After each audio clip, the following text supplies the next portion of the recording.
Cowpokes caravan crossed the dusty desert to take on the Sun Devils from Tempe on a steamy Saturday after sunset. The Cowboys' coach, Mike Gundy, had holstered a trio of gunslingers ready to rotate in and out to take on Kenny Dillingham's Devils defense. The Sun Devils dashed out to an early edge after a Cameron Scadaboo skedaddled and sliced through the state defense for 6. The Pokes pushed right back after a poor punt put them in prime scoring position, and the Cowboys countered to tie the tango at 7-7.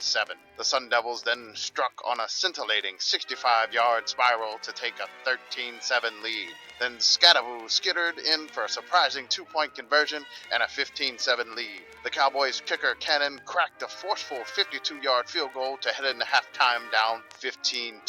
Pistol Pete perspired profusely and was perplexed that the Cowpokes couldn't produce any rushing yards in the first half. In the second half, the Sun Devils' desires were denied by the daunting defense of the crazed Cowboys. Gundy's guys gained ground by bruising and battering the Devils' defense to a tune of 113 yards rushing in the second half. Oklahoma State slowly stretched their supremacy by piling up 17 straight second-half precious points. State sealed the show with a sly, shallow cross for a 16-yard touchdown, silencing the Sun Devil supporters and walking away with a workmanlike win. Oklahoma State 27, Arizona State 15.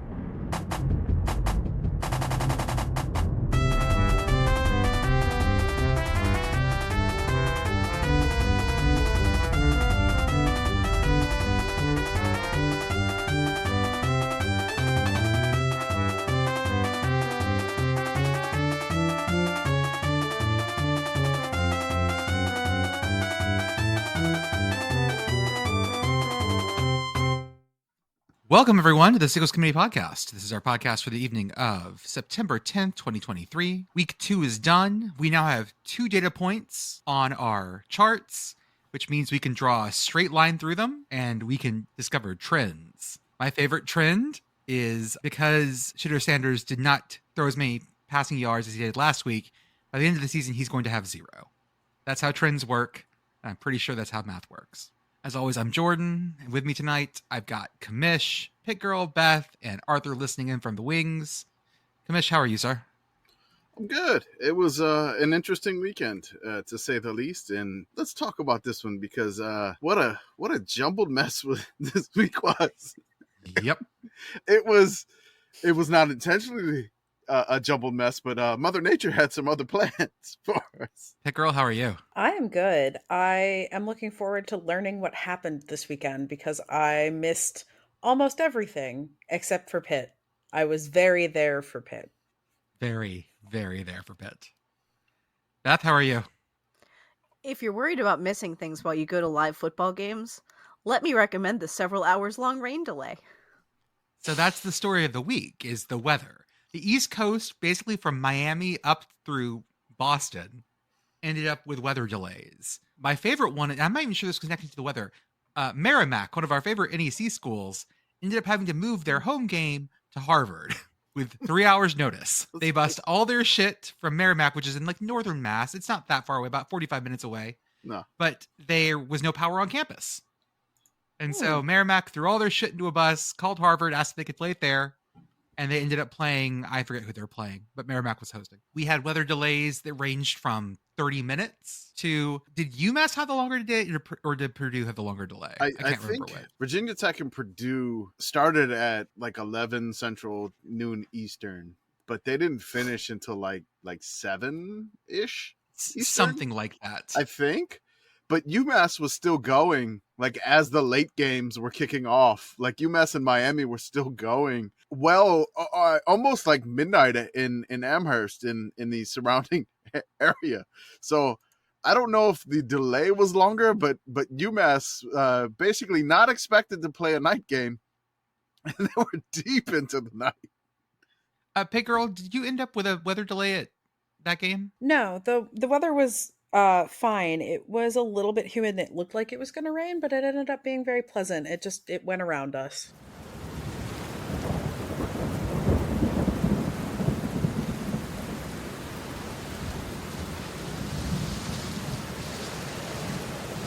Sickos Community Podcast is currently on a weather delay. We lost power on the podcast. The halftime show on ESPN during Texas and Alabama, they lost power.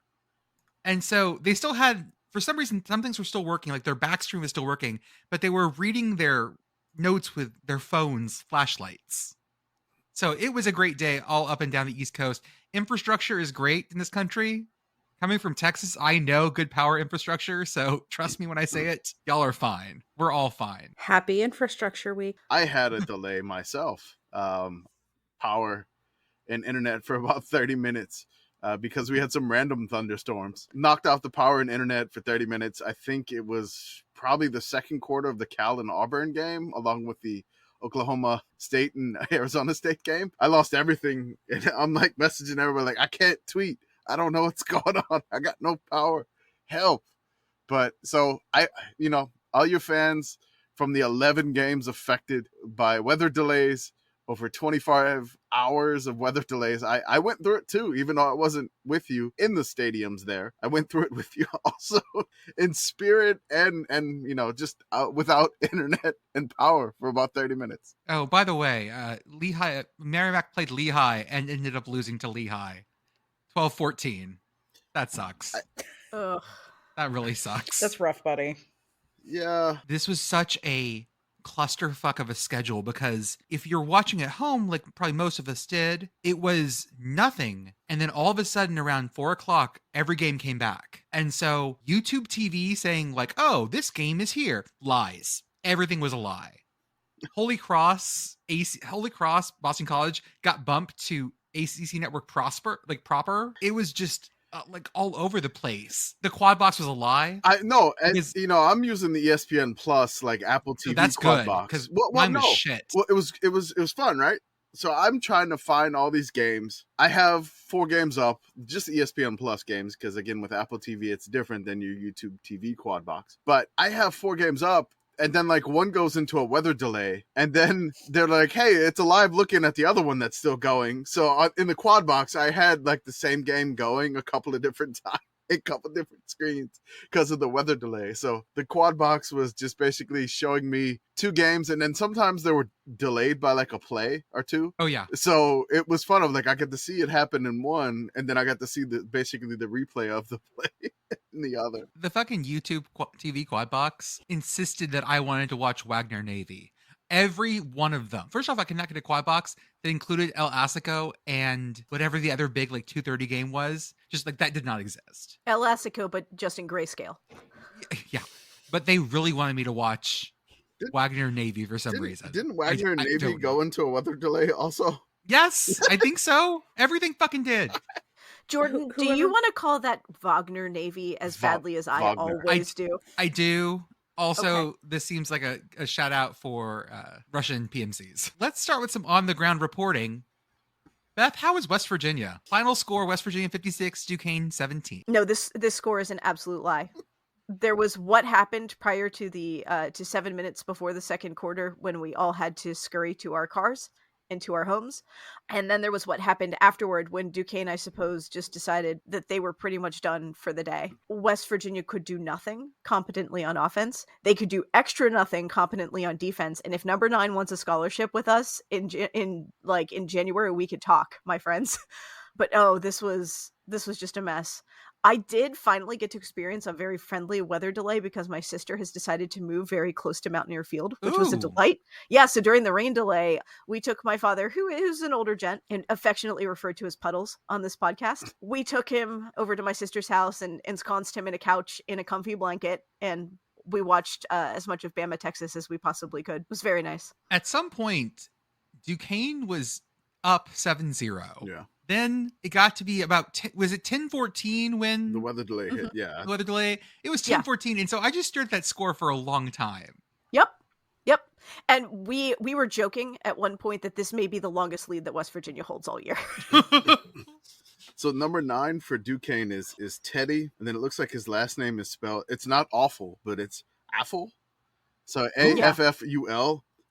He was not awful at Not all. at He all. was wonderful. The Duquesne also had a running back by the name of Taj Butts. Yep, we loved him. I just want to say Butts. Yep, my sister and I definitely did not snicker like third graders every single time he was announced, which was frequently. But Butts on the carry. Just like the PA announcer. Quick contact against Butts. Oh yeah, it was great. It was just wonderful.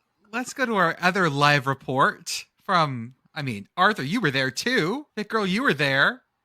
How was Pitt Cincinnati? Well, first I would like to shout out and thank friends of the show, Pitt Twitter, because this year was the annual Hailgate, and this year it was on a boat. There's a big Pennsylvania sticker on the boat now. That's great. Get hype. Nice. So shout out all the friends of the show who were in attendance. That was a really good vibe. That was great. And then we got in the stadium. I'm going to set the tone by reading you the play chart from ESPN for Pitt's first drive. Kickoff, 65 yards, touchback. 1st and 10 at Pitt 25. Phil Jerkovic, passing complete. 2nd and 10, Pitt 25.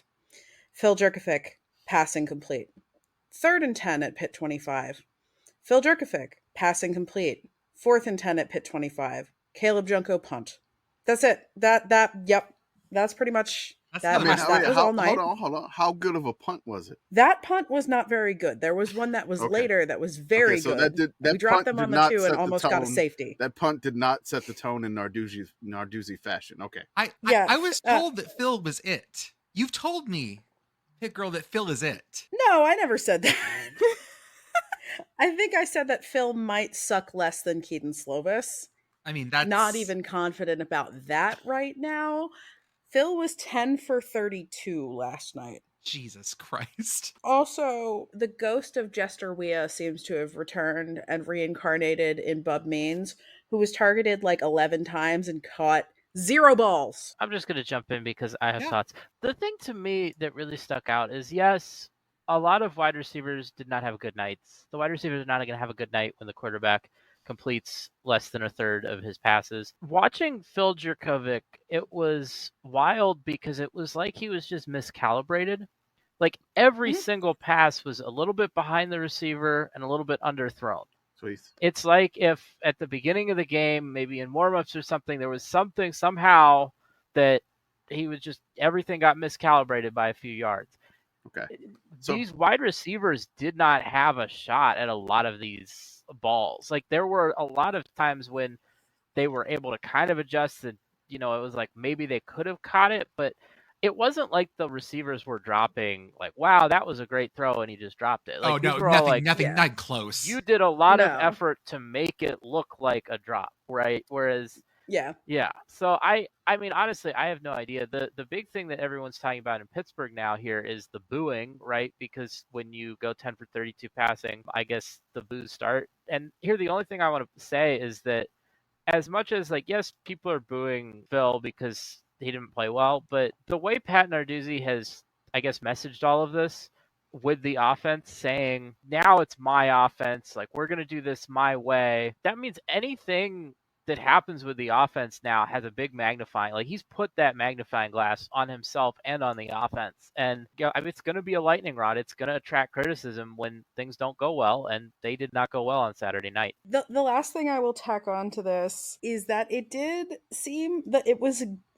a little bit better in the second half. So like maybe we'll get our shit figured out. I also think next week is going to be really, really dumb. So stay tuned. Oh, it's going to be so dumb. Oh, yeah. Listen, for maximum stupid. What level of confidence do you have in Pitt at this moment, on a scale from 1 to 10? 4. Okay, so that would be Pitt by about 2 touchdowns. Last I saw, Vegas has it at like Pitt minus 2.5, 1.5. It opened at Pitt giving 1. This game is going to be very stupid, just unbelievably stupid. We can preview that on the next show. We can.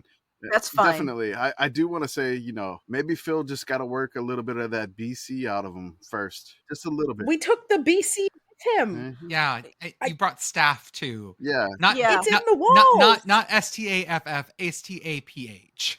Why don't you guys go over to Bobby Moe and have them like build you a debugging program, because it really seemed like he was improperly rendered.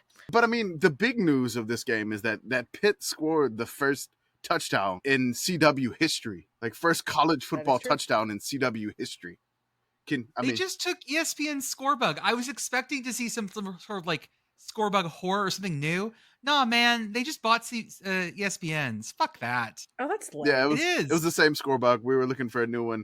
Same score bug. Also, I don't necessarily know if I got a halftime show on the CW. I didn't check. I was doing something else. I mean, there were so many different games in and out. So if anybody knows if there was a CW halftime show or if it was just like broadcast ACC network halftime show or something like that, I definitely was curious if it would be like the NFL network halftime show. They did. I did get a text from my dad about the CW's coverage, and this is the only thing I knew about the CW's coverage until you guys just started talking about it. Quote, I like the CW. There haven't been a bunch of commercials. It's like hockey coverage. Okay. So what do we need to do to become the official graphics package of the CW, of football on the CW? Not be that much. We were made to do this. Yeah. I'll have Michigan J. Frog dancing across the bottom of the fucking screen. Please. Can we please? Yes. Yeah. He like waves his top hat around when teams score. Yeah. Yeah, like fabulous. I can't we will have one game themed after Buffy the Vampire Slayer. We'll have another one themed after Angel. We'll have another one themed after Dawson's Creek. Like this is good. Then another one after Smallville. This is going to be so good. Just let us do this. Give this to us, CW. The best thing about this was when they cut to the booth. Oh. The booth background was a sheet that said CW on it. It reminded me so much of the XFL in Vegas. I don't know how they dressed down a professional studio, but man, they managed to make it work. They did have the ACC like president there talking about how great it was to be on the CW. So there you go. I really wish when they went to commercial that they played like the Dawson's Creek theme going to commercial. Yes, I mean, lean into this shit. I mean, just go for it. Give me like the theme songs of all the CW shows going to commercial. I don't want to break for this break to be over. Give us that. Why did you do it, Steve? Lean into it. Go full CW. Just give us all the theme songs and make it like the NFL Nickelodeon game. But also, I do kind of think that being on the CW is better than being buried on ESPN Plus. Agreed. So, I will say that apparently it was not a national broadcast. There were some CW stations that chose to pick up, I believe, Tennessee State and Alabama A&M. I don't remember exactly what it was. Our friend Tim Burke said that the Tampa station was picking up not this game. So that is an issue and kind of weird. But I hope this becomes a good thing. It was good to have another channel to watch. I am the sun. I am the air. I am rambling and I need to be loved. Just like everybody else. Over a montage of somebody making a field goal. Love it. I need to get this next one out real fast. Texas 34, Alabama 24. Texas is fucking back, and I love this. It's great. Fuck yeah. This game was wild. Haymakers. The last half was watching two drunk dudes fight, just taking wild swings. It was not progressing up the field slowly. It was just taking huge shots at each other, hoping something landed. And Texas wins this. I will say the weirdest feeling, though, is that it was a win over Alabama, and I still don't feel 100% confident in Texas. And I can't tell if that's me being weird about it or Alabama not looking great because they got pushed around. I feel like their quarterback got hounded. That's weird. I feel like this game, which I didn't watch too much of it, I was focused on other games, of course, but I feel like this game now, like the narrative is like, it's not Texas is back. It's more like, is Saban's dynasty over? It's weird. It's like, oh, it's over. The SEC is not good this year. Is Saban's dynasty over? Just wait for next year because Texas is coming. Yeah. We're running the SEC, baby. Sure. This is what you wanted. This is, yeah. Yeehaw! I can't wait until Texas reinvents the Longhorn Network and then blows up the SEC. Love it. This is going to be great. We're going to do this. I have never heard Bryant-Denny Stadium boo their own team. And they did. I sometimes forget that you did not that you didn't come up in college football. Right. I know. I did. Like, yeah. And they were booing runs up the middle. Like, that's where we were at in the second half. Yeah, former Notre Dame and now current Alabama OC Tommy Rees looked like he was in hell. This is a hell job, and he looks so sad. Not the creepiest looking OC this weekend, because it did look like Bobby Petrino was in witness protection the entire time he was up in the booth. But Texas is back. It's great. Yeehaw, big cows. So on your save own, all this for when shit on breaks down. On your own, like Texas is back meter. Are you on like the severe? The severe. So Oh. you're on the very. You're all the way there. I'm Texas. This is Rose Bowl 05, baby. okay. He's at we are so fucking Okay. back levels Yeah. of we are They're of Texas is back. I'm just like, okay, it's week 2. Remember this when we lose to TCU. I'm Oh no. yeah, that's it.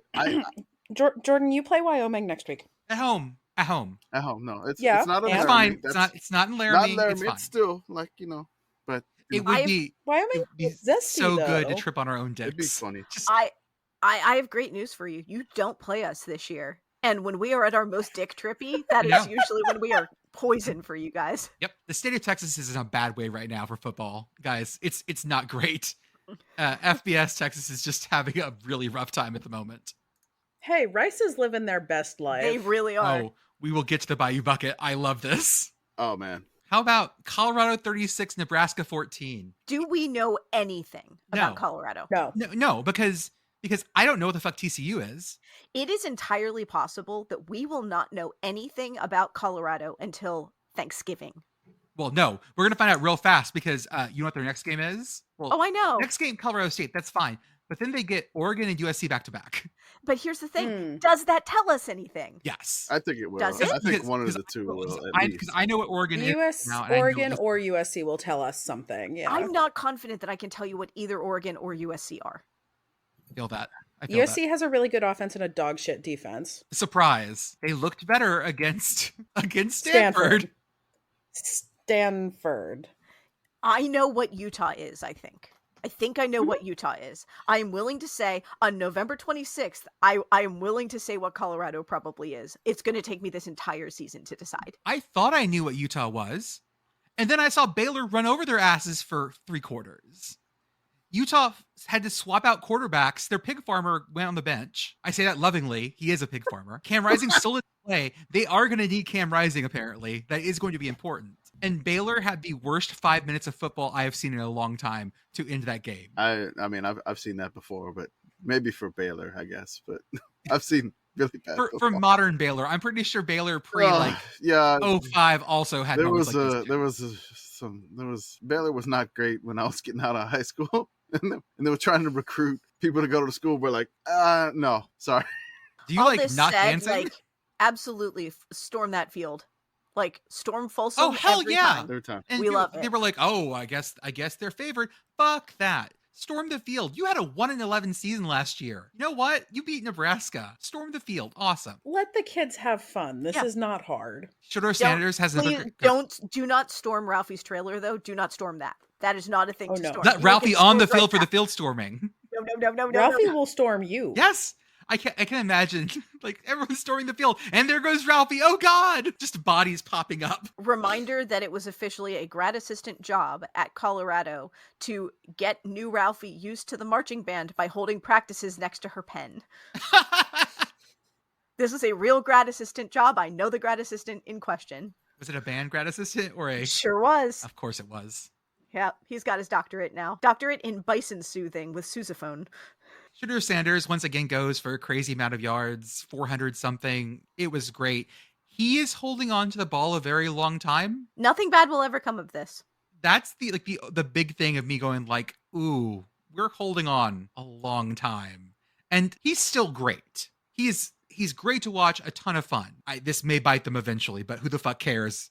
It's still a ton of fun. They play Utah Thanksgiving week. Yes. Yes. Oh, because that's the rivalry game. Yep. Mm-hmm. Okay. I think if they're gonna if I mean, they have to That go is the- to Oregon, so yeah, That's also that's yeah. muy malo. Well, we can talk about that. Nebraska in this game, the first half was just defensively brilliant. Yeah, defense held. Did Rule had him great. ready. Offense just could they be any worse on offense? But this reminds me of the Matt Rule thing when he comes in as a coach. The first year, is this demo day? This feels like he's rebuilding this from the ground up. Which, I mean, after the Frost era, I think he needs to do it. But I mean, there is the transfer portal now. I don't necessarily know if their quarterback is the person to lead them in the future. Maybe this year, I don't even know what he has depth-wise, quarterback-wise. But I'm in the camp. Give Matt Rule some time. The defense looks a whole lot better until basically their spirits were broken because they just like the offense it was just a matter of time until like Colorado scored again. Nebraska had 4 turnovers. Yeah. 3 fumbles and 1 interception. That's 2 games in a row they've had 4 turnovers. So if they can stop the turnovers and move the ball efficiently, I just don't know. I don't know what Nebraska's offensive identity is at this point. It seems like their quarterback is mobile, can run, because Jeff Sims was running for his fucking life. That was their only touchdown. Was his run up the, basically a delayed draw. I don't know if they need to like edit their game plan a little bit better to maybe not try to have him throw so much, but I don't know. Nebraska, I'm putting Nebraska in the slow cooker right now, and I'm going to let them simmer as a team, and then slowly the ingredients will come together, and then they should have a meal. But up front, it's not necessarily a complete turnaround, which I don't think Rule did like transfer, like, I don't know how many Coach Prime did, but I don't think Rule transferred that many folks in. How many? Have you ever seen a loon in the wild? Like the bird, little spotty bird? We get them sometimes in northern Pennsylvania. They end up sort of wandering down from the Great Lakes. And what happens is they land in parking lots. And then we have a problem. Because loons are really structurally made very strangely. Their legs are too far back. If they are on water, they can manage to get into the air and they can fly. Yes? Okay. Yeah, exactly. If they're on land, they sort of tippy-tip over. Okay. And then you have to pick up the loon and take it to some water so it can take off. That is the Nebraska football experience right now. And I feel like they're trying to take off on the wrong surface. There is some promise there if we can somehow get them onto the right surface to play. I don't feel like they are as hopeless as they have been in the past, but right now they are a loon in the parking lot, and I hope for better for them. Matt Rules. Also, this is going to sound mean, and I intend it to be mean, but not as mean as it's going to come out. I want to be mean. Oh, God. Mean. Okay, I'm just sitting a here. little bit mean. All right. Oh, we got another weather delay. No. Okay. Temple, when he was at Temple, his first season, they started 0-6. And they finished 2-10. I'm not saying Nebraska is Temple. I am saying that it is probably going to take about as long to right the ship, to stand the loon back up and put it on the correct playing surface. As it did at Temple, because there is Scott Frost in the walls. I am happy to check back in on Nebraska in 2024, 2025 and see how things are going. He went 1-11 at Baylor. 1-11 to 7. 11-3 to 7-6, and then to 11-3, and then he went to the NFL. So I mean, So this is telling me it'll get better, but like if you're really interested, check back in a couple of years. Again, put the Cornhuskers. Let's let the corn do its thing, and there's probably some beans in there because apparently Nebraska has a lot of beans. Yeah, so you have to soak beans. And you gotta soak the beans. You gotta just put Nebraska in there. I'm not expecting much out of Nebraska this year anymore at all. Can I interest you in El Asico? Iowa 20, Iowa State 13. This was a typical El Asico. It was played in what felt like mud. It was not muddy. It just felt that way. And Brian Ferentz is falling behind. 6 points behind now. And we had a lot of people on our timeline angry that 6-7 of those points were from the defense. They're like, how could that count? I'm like, that's what it says in the contract. Like, you posted it on Instagram. It's like, this is bull. How does this count for him? And I'm like, this is what the contract says. And then they're like, okay, fine. I'm like, we didn't write the contract. It's any points that Iowa scores, no matter which way. It would have been a lot funnier. It would have been a lot funnier. So, yes, I think we do need to change that graphic a little bit at the end. If he reaches that summit, there needs to be like a golden contract extension. Okay. So at the very end, there needs to be a floating golden contract extension. With like the magic glowy lines. With the magical, with the glowing lines, as you said? Mm-hmm. Okay, sure. Yeah. Like some sort of aura. Yes. What was even more frustrating is that Iowa State also could do nothing. No one could do anything. This game is just misery for everyone. I love Iowa State for this. because they do this every year. All hope is gone. But hold on. Here we go. Iowa State's trying. Here we go. Oh my God. They made it. They made it 20-13 after like a 17-minute drive in the fourth quarter. It's not really 17 minutes, but it felt that long. It felt that way. Yeah, but they were just slowly inching down the field. They get the touchdown. You're like, okay, now here we go. They got a 4th and 1 to keep this alive. Can they keep? They do this all the time. Iowa State does this all the time. And I feel like Iowa State fans are just numb to this at this point. And then the Iowa fans are like, it can never be easy, can it? And so both fan bases hate this game. Really nothing crazy happened in this game. I don't think there was anything. No, minus the I'm gonna double back one thing. Okay. On Texas Alabama, Quinn Ewers did manage to complete a pass to himself in that game. Okay. So that didn't even happen in Iowa State. I don't think there was anything weird or wacky out of this game. So it was just standard. It was oatmeal. It's weird. It was like lots of oatmeal. If I shake this peanut butter jar hard enough, something will come out. And it's just oil. It's just oil and whatever's the bottom of a peanut butter jar. Well, yeah, you have to use the natural peanut butter. That's it's the good stuff. Nature's lubricant. Hate that layer. I think that could be the show title. But okay. This can't be right. Time out. This number can't be right. Because I'm seeing that Iowa had 9 first downs to Iowa State's 19. Yeah. Is that real? It's real. Oh, Christ. And we say nothing weird or wacky happened. No, but I mean, like, there wasn't. But it's like, that's very normal for Alaska. That's normal for Iowa. Like, they got a pick 6. There you go. It's Iowa. And shout out to the quarterback for Iowa. Just being amazed that his defense scored points, and he was just so thrilled that his defense scored points. He's like, wow, this is amazing. I love when the defense scores points. So I don't know if that's a cheap shot at Michigan's defense not scoring pick 6s like Iowa. I don't know. But it was just, he was so happy. He was so happy. He was. So happy. I'm glad for him. Cade's going to have to do some other work because he did not have a great day. 12 for 22, 123 yards, no TDs, 1 interception. But it's Iowa, so no one's asking you to score 100. Someone's asking you to score 100. Whether you choose to or not. Brian Ferentz might be asking you to score 100 by the end of this year because he's going to end up very behind on his average if he's not careful. I misread our show notes on this game, and I thought someone wrote Iowa scored 17 in the first half and then shut it down again. And I was trying to imagine like Brian Ferentz saying, "That's all the points we need to score. This will be fine, probably," just because he's very bad at math. Maybe that's the problem. Maybe it's just. Does he not know how big 25 is? Get the number cubes out. Is he trying to score points in Celsius? Like 25 Celsius? There we go. Oh God. Like whatever conversion rate. He's scoring like Turkish points. I don't know what the conversion rate is. Yeah, isn't 25 Celsius like 90 something American? Yeah, but, I mean, like he's 25 Fahrenheit, and then he's like, oh, I thought this was Celsius, which is negative points. 25 Celsius in bot?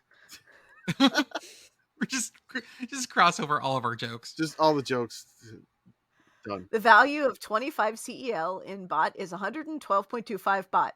Okay. We're not going to talk about what anything stands for, but that's how many.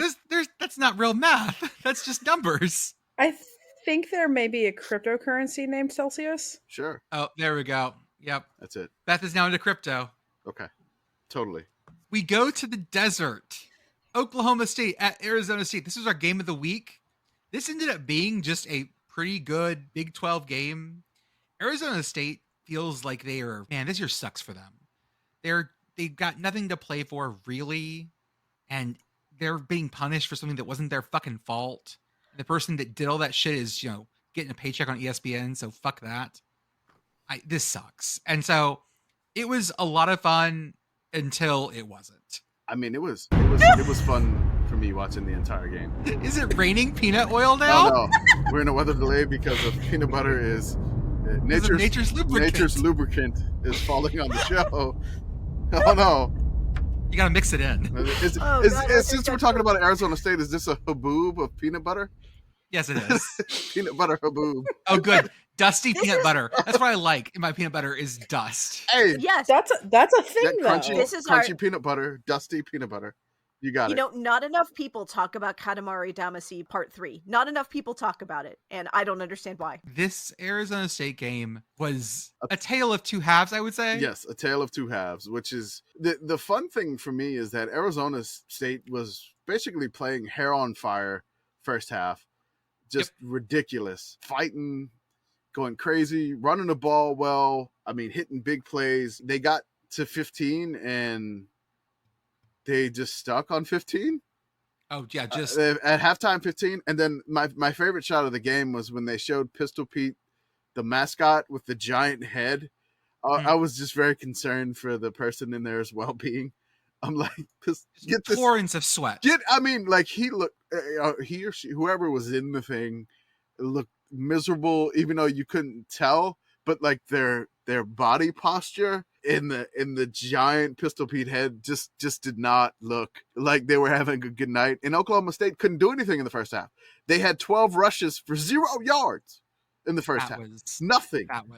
And they were able to get a big field goal at the end of the first half, which made it 15-10. Nice 52-yard field goal. But I just want to go over the second half drives for Arizona State here. So let's go over the Arizona State drives here in the second half. Hold on, let me go here. All right. First drive of the half, they get the ball and they turn it over on downs. They get all the way to Oklahoma State's 40, 4th and 1, stuffed. Turn it over on downs. The next drive, 5 plays, interception. Next drive, 6 plays, 15 yards, punt. Then the next drive, 3 plays, 6 yards, punt. God. Then the next drive, 4 plays, 8 yards, turned it over on downs. They were on their own 33 when they went for it on 4th and 2. And then they did it again. 7 plays, 37 yards, turned it over on downs, 4th and 7 on Oklahoma State's 38. I don't know what happened at halftime. Maybe, Oklahoma State got a bunch of IVs in the second half because they ran the ball 19 times for 113 in the second half. Like Arizona State couldn't stop it. They were able to pull away in the second half. Mike Gundy rotating 3 different quarterbacks, including his son or Sunday. Gunnar Gundy, yes. But yes, 3 different quarterbacks. 3 different quarterbacks, and then the rotation didn't make any sense at all either. It was like all of a sudden there's another quarterback in. Just so weird. Like to end the game, like the guy that started Bowman, he was 11 for 16 for 113. Then Garrett Rangel, I believe, he was 6 for 9, 46 yards and the touchdown to seal it. And then Gunnar Gundy was 5 for 7, 32 yards and a touchdown, which I don't know, man. I don't know what Oklahoma State's supposed to be, but they got 3 quarterbacks and they're all playing at random times. It's ridiculous, but somehow they come away with a win. A game that I was super excited about and ended up living to the expectations. Ole Miss 37, Tulane 20. Tulane's QB was out. He suffered an injury last week at South Alabama, but for most of the game, that really didn't matter. Tulane hung with Ole Miss for 3 quarters-ish, and then it just got away from them. It basically got away from them towards the end of the game. So This was another one of those games where Tulane was out to a 17-7 lead, and you're like, oh, okay, maybe. But Tulane could only manage a field goal in the second half. With the backup quarterback, it's kind of weird how the game ended. It was very strange that the game ended. So Ole Miss is trying to convert like a 4th and 2 in Tulane's territory, and they're up 27-20. And then, they try to run the ball to convert it, and Tulane stuffs it. But guess what? It's a false start on Ole Miss, even though Tulane stuffed it. So they backed them up 5 yards, and now it's like 4th and 6. Ole Miss decides to kick a 56-yard field goal, and he nails it. So it's 30-20 because of that. So again, we have a game-ending false start here. Tulane gets the ball back, and they're trying to drive with maybe a minute something left, and the quarterback tries to throw a pass, and it's almost blocked right back into his hands, and they ruled it a fumble on the field, which that was weird. I don't know if that was an incomplete pass or not, but they ruled it on the field as a fumble. And again, the ref said what the ref said. I mean, if you want to be mad at it, it's fine. And that's how they get the 17-point victory and cover the spread. And all the Ole Miss fans were hyped and probably they may have got a little drunk on Bourbon Street, which they probably were already drunk at the game anyway. In the chat, I dropped the expected points per scrimmage play. I want you to see if you can figure out when shit just started going downhill for Tulane. Oh, line go down. Yep. Yeah, going pretty Line good, really pretty go good down. until about play 45. And then Ole Miss line go up, and you can see some big jumps there. To lose EPA, expected points added, each play has a value to it based on history. Yeah. To lose 5 EPA in a single play is catastrophic. Like, those are the kinds of plays that you sit and you go, like, oh no, this went so incredibly bad. Yeah, I feel like if Tulane had Michael Pratt, their quarterback, they may have won this game. Honestly, I think so. If they could this is my new. If Colt weren't hurt, if Colt wasn't they would've hurt, won the if championship. Pratt was not hurt, they would have beat Ole Miss. So I'm upset they dropped Tulane out of the poll. I was just like, really? Like, they lost to the 20th team, but then, you know, I remembered all the voters don't watch all the games, and they just probably saw 37-20 and like, oh, Ole Miss handled them. And if this was any other team that had done what Tulane has done, like, not only would they not be knocked out of the poll, they would still likely be in the top 15. Can I interest you in UTEP 7, Northwestern 38? Guys, UTEP may be bad. No. I wasn't expecting that, but look, it was 7.5. This is a game. Northwestern just. This is another one of those games where UTEP just basically. I mean, one of their picks in the second half, the quarterback Hardison had maybe about 8 seconds of time, and then he makes like the worst decision possible, throws it right to a Northwestern person. Oh, in the numbers. In the numbers. Hit in the fucking numbers. Oh, buddy. And I'm just like, oh, I don't know if he saw him or not, but he would have had time to see him. But had so much time. But again, it seems like this week had a lot of teams going into the half with good momentum, and then the second half, everything shuts down. And that's what happened for UTEP. Northwestern came out, and UTEP just kept messing up and not doing anything, and Northwestern took advantage of it. So UTEP is now, I think, they're 0-38, 0-37, I believe, all time against Power 5 teams. So they had a shot to get their first Power 5 victory, but sorry, UTEP, try again later. Utah 20, Baylor 13. Baylor had this one, y'all. Yeah, they did. Baylor had this one, and then the stupidest things I have ever seen happened at the end. And you end up with Utah winning. Like I said earlier, Utah pulled their quarterback. I'm going to drop the EPA chart in the chat again for this one if it will load, because I want you to see if you can figure out when they changed quarterbacks. Tell me where Utah changed quarterbacks. Perhaps it is where the line starts to go up. That's exactly what happened. Wow. Line go up. And line do go up. And Baylor just choked this. I mean, Baylor's line goes stop. Look at that.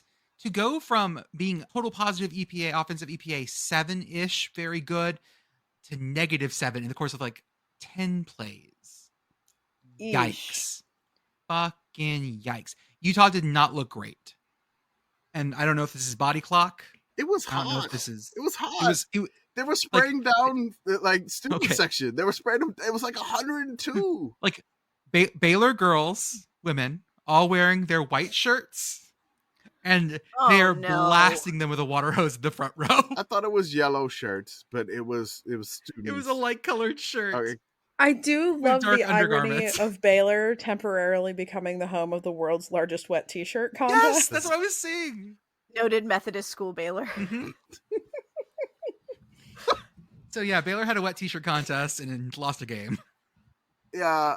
Satan's in Waco. You know, they had a shot to even tie it, and they threw a ball up in the end zone, which there was a questionable no call there, which would have just given Baylor like 15 more yards closer to do another like mini Hail Mary. Utah gutted this one out, and they pulled it off. So congrats, Utah.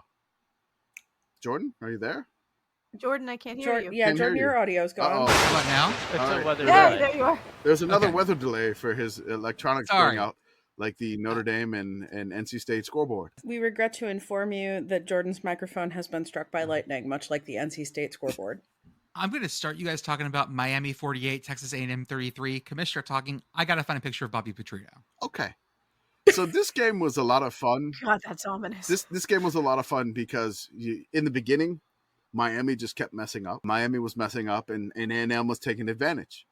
And you're like, okay, oh no, Miami's in trouble here. Like A&M's up, but really like Miami, bad turnover, bad muff punt, and A&M's up. But A&M hasn't necessarily done much, and they didn't really do anything for the game. And then all of a sudden, Miami starts to assert themselves in the game, which, I mean, if you look at the pictures of the total yardage for the game, and really looking back at it, if Miami didn't make these mistakes, this game probably could have been worse for A&M. And I think my favorite play of this game for this Miami game is that it's like 3rd and 8, and it's the Bobby Petrino offense with a lot of Jimbo Fisher influence. And they run like this shallow cross, and then like 3 Miami safeties and cornerbacks all converge on this person getting the ball, and they get no yards. Like it was almost the most telegraphed play, and I was like, oh wow, Miami's got this. And from that point, Miami just basically started to put the points on, and really they look like a different team. Their defense seemed disciplined, and if Miami didn't make those mistakes in the beginning, this game could have possibly been worse. But looking at it now, A&M did have a couple of turnovers. My favorite one is that they're trying to go for like 3rd and 1, and they just got blown up in the backfield, and the ball, like, it's one of those like perfect helmet on the ball hits where the ball pops out. Mm-hmm. Beautiful. But I mean, crazy. Check the chat, y'all, for some Bobby Petrino shots. This is him up in the box. Yeah, Bobby's hiding out. He's wearing the A&M hat and shades, and the box at Miami. There's no camera in the box, or didn't have that camera apparently. No. So it's through the glass, and it looks like he's either trying to dodge a process server or hiding from child support. Do you think like his voice on the mic was like garbled? Like they do one of those interviews, so he's trying to hide from everybody? To have the light like shining behind him so you can't see his face. Before we go into our next one, let's do our promos first. For $5 a month, you can join our Patreon/Discord. You get to participate in our weekly rankings debate, our live chat during the games. The hollering was crazy this weekend. You also get to have Beth ask you questions during the game because Discord's like the only thing that works in Morgantown. Yep. So Beth asks for weather. Yeah. Oh, Pit Girl gets to experience this next week. Yay! You also get access to our special podcasts, Commissioner's Corner. You also get our paywall Substack posts, and you get to talk to us all week, which is a lot of fun.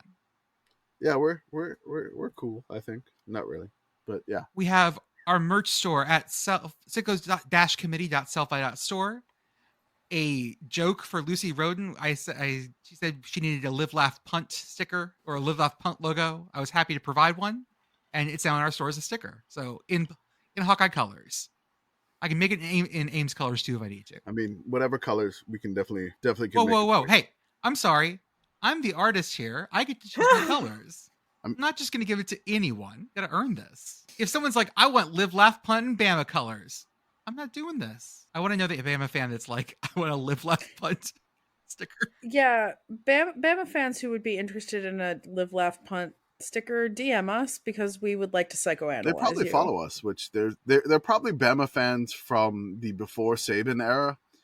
And they're just enjoying 3-2 Bama fans. Yeah, they probably grew up in the era between Gene Stallings and Saban, and definitely remember Mike Price's very short tenure with Alabama.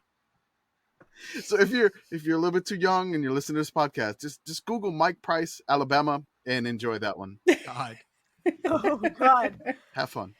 Pour one out for the Fear of the Thumb era. That was a good time to be an Auburn fan. Me too. Shout out to Message Board Geniuses podcast. They had a fucking weekend of it. Everyone was ready to fire fucking everyone. Meltdown, fire everybody. Just so many different meltdowns, which is go A&M. Just A&M looking to fire everyone. I mean, Bama went off too. They want. Oh yeah. They've. God, seeing Bama melt. They're not gonna know. Which again, this is as a committee here. Celebrate the good times while you have them. Yes. Right? Enjoy the wins, enjoy the victories, no matter how many or how little. Because who knows how long it's gonna last, and the craziness there, which is okay, sure, whatever. So I just bet enjoy that. Yeah. what Nick Saban needs. Okay, here I fixed his problem. Nick, you're listening. Nick, you don't have a person following you whispering memento mori into your ear, do you? Mm-hmm. You need that. You need someone to keep reminding you that you too soon will die, because I feel like you're getting too happy. He's smiling more. He was grouchy at the game. Okay, let's be honest here. He was very grouchy. Grouchy Nick. But it wasn't like, I saw Narduzzi go ape shit on our ref. He does that's that. passion. Some people that we follow are just like, this smiling Nick is not doing it for us. He needs to get angry again. Memento mori, Nick. Either that, or he definitely has a room off to the side of his office with just a skull on a table that he just looks into every once in a while. The next coach is going to be like, the fuck is this? That's Nick's skull room. You don't have a skull room? We have a YouTube channel. Subscribe to it. I actually have I have a new idea for a video, so I'm not going to say it, but I got things. We have our Substack. Potato Chip Ratio is our paid one, but also we have our weekly recaps of in the 1900s classic style. And then soon this week, we will have Detmer 2.0 dropping. Yep. And with some adjusted numbers. Yes. And lastly, our Sickos committee and home field matchup is a matchup made in heaven, because if you're like us, you need amazing shirts that are licensed from schools that are super soft. If you are a first-time orderer, use offer code YES, yes, that's 3 ha's for 15% off.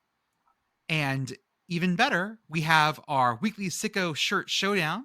We highlighted Cal Auburn last week, and this week we have Kansas State and Mizzou. Yep. If you use offer code committee on these specific shirts, you get 25% off, whether this is your first order or not. If you want to stock up, also, these shirts will be there all season until they are out. So if you missed one the week we saw it, go grab it. Combine 2 shirts to get cheaper shipping, but use offer code committee to get 25% off these shirts. And they are great, guys. We pick them ourselves in conjunction with Home Field. Amazing. Well, why don't we just go to Cal Auburn? That was fucking stupid. That's all I got on that one. Yep. Cal was leading Auburn 10-7 for years, and then Auburn just did it. I mean, Cal probably should have won this game, but yes, I mean, they couldn't make a field goal. They couldn't capitalize on anything. It was ridiculous. This is what they missed two field goals, maybe more. I can't remember. I think it was like 3. I think it was 3. Yeah. And one of them got called back because they false started on the kick. They made one and then false started on the kick or something. They went from 50 something out. Yeah. And then had to back up to the 60 and tried it again. It was classic Pac-12 after this dark. drive chart. Who posted it? That was me. That's the whole second half. So Auburn and Cal in the second half. Read it. Let's go. Cal turnover on downs. Auburn turnover on downs. Cal missed field goal. Auburn punt. Cal missed field goal. Auburn touchdown. Cal punt. Auburn fumble. Cal interception. That was it, right? That was it. Hell. The fumble again. It's like, okay, Cal's alive. Those were back to back. And then the interception, like a couple plays later. And then Auburn was able to salt the game away at that point. Shout out to Aubie in the bear costume. Aubie's wearing Aubie the tiger, just wearing an inflatable bear. Like riding the bear around It reminded me of a movie that I don't want to reference because that would imply that Aubie's doing stuff to the bear. Oh, it's like Super Troopers. Oh, okay, yeah, okay. It's like Super Troopers. Yes, it wasn't. Yeah, okay. So I don't know. I jokingly said that Aubie got in the brownies in Berkeley. So I have no idea what was going on.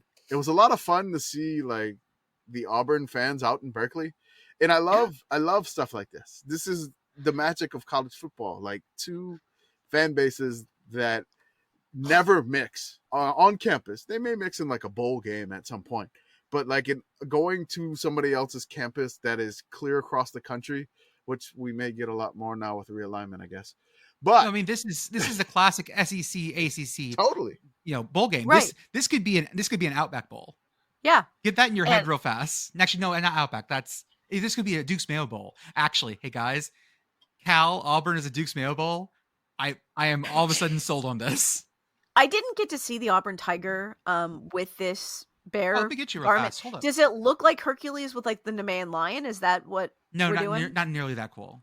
Okay. An Aubie bear. No, that's not what I want. I go through our timeline from yesterday, but as always, trying to search our timeline from a Saturday. Oh, no. Might as well just fucking Good luck. No, I love whenever we get these crazy combinations, and it's like it's the football equivalent of what if we put a chocolate sauce in beef Wellington? Well, let's find out. I posted the link in the chat, Beth. It's a video. Just click play. You can see it. He's definitely riding that thing. That face is so good right now. But you know what? Not one fucking Oski sighting last night. What the hell? I know. They had Obby out there, but not Oski. I'm just... Is there something we don't know? Like, did they have to, was Oski finally extradited back to Spain to be punished for his crimes? He's now living a quiet life in the Cayman Islands after he was heavily involved in crypto and now had to get out of the country. How about I offer, well, these are going to be some shorter ones here. Vandy 20, Wake 36. This game kicked at 10 Central, had 6 plays, and then went to a weather delay. Yeah. I think the last play was a Wake interception, I believe. No, Wake picks off Vandy and then runs it back all the way. And then weather delay. Weather delay. It was just like, we're off to a great start. And then I was like, I'm sorry. And I'm back to watching fucking game day again.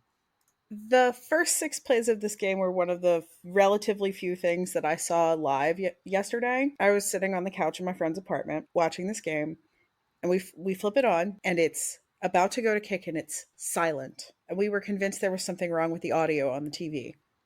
No, it was just 11 a.m. in Winston-Salem, and no one had anything to say until the ball was in the air. I can't imagine what the hype, like the emotional hype to get hyped for that game must have been like. Let me offer you another weather delay game. Notre Dame 45, NC State 24.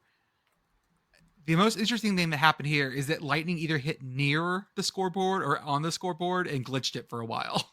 They had all the fans inside the basketball arena in the weather delay.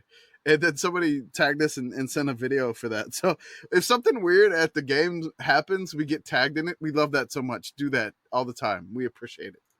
That also happened at Purdue, Virginia Tech. And there's a video of the Hokie Bird coming out and then Purdue Pete coming out, trying to be joking and happy. Looks like he's stalking him. Looks like someone's about to get murdered. And it's a turkey. So I need to tell our listeners something because you guys need to get this in your head. We had one tweet do huge numbers, and it was that Army hit a 56-yard pass TD. And that's great. Y'all, Army throws now like that. They've changed the offense. And so Air Force is really your only like bread and butter triple at this point. Navy. Like they're the ones that are, but like Army's running a mix at this point. Mm-hmm.